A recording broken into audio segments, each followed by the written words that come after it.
एक एक चैप्टर एक दूसरे से लिंक्ड है। अगर मैं दूसरे दिन कोई दूसरा सब्जेक्ट पढ़ने लग जाऊं तो फिर वो लिंक ब्रेक हो जाता है और जितना अच्छे से आप कोई सब्जेक्ट समझ सकते थे उतने अच्छे से आप नहीं समझ पाएंगे। तो मैं ये भी समझती हूँ कि अगर पूरे महीने सिर्फ पॉलिटी करते रहें तो वो भी पॉसिबल नहीं है। तो कम से कम हफ्ता 10 दिन एक ही सब्जेक्ट पकड़े रहे, जिससे ना लिंक जो बनी है, कंटिन्यूम जो बना हुआ है वो ब्रेक ना हो आपका।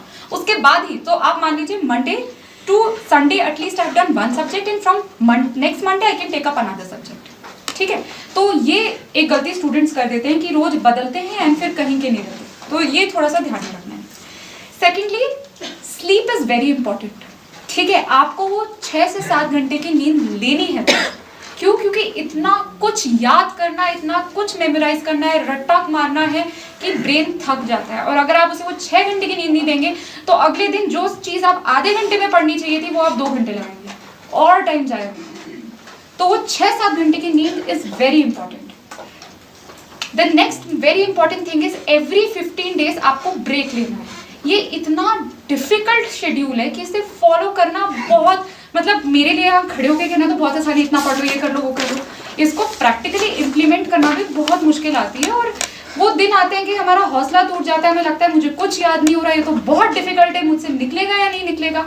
तो अपने माइंड को फ्रेश करने के लिए हर 15 डेज आपको ब्रेक लेना है। चाहे आप बाहर चले जाएं, रिश्तेदारों से मिलने चले जाएं, फ्रेंड्स से आउटिंग कर लें, whatever it is, but every 15 days you do have to give yourself a break, otherwise you will go mad.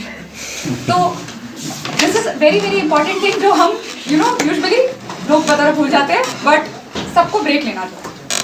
And lastly मैं कंक्लूड करूंगी कि I know it is a very tough exam, इतने सारे बच्चे बैठते हैं इस examination के लिए एंड सक्सेस रेट बहुत कम है। And I can tell you from my own personal experience, and जितने भी लोग सिलेक्ट हुए हैं हम उनसे भी बात करते हैं, तो यही हर दूसरे दिन बहुत अजीब लगता है। कैसे होगा, क्या करें, ये नहीं समझ आ रहा, वो नहीं समझ आ रहा, इतने घंटे बैठ के भी याद नहीं हो रहा, कल ही तो मैंने याद किया था, आज मुझे याद क्यों नहीं है। This is not only you, it happens to everyone. ठीक है, ऐसा नहीं है मैं बता रही हूँ आई स्कोर्ड फर्स्ट रैंक और मैं बता रही हूँ मैं कल याद करती थी और मुझे अगले दिन याद नहीं होता था। तो ये वेरी कॉमन है, इंसान तो है, सबको इस दौर से गुजरना है, तो इससे हमें डर के हार नहीं मानना। ठीक है, I don't know how to put it that well, but you just have to keep going and you just have to not give up, because give up के तो आपको रोज 1000 रीजंस मिलेंगे।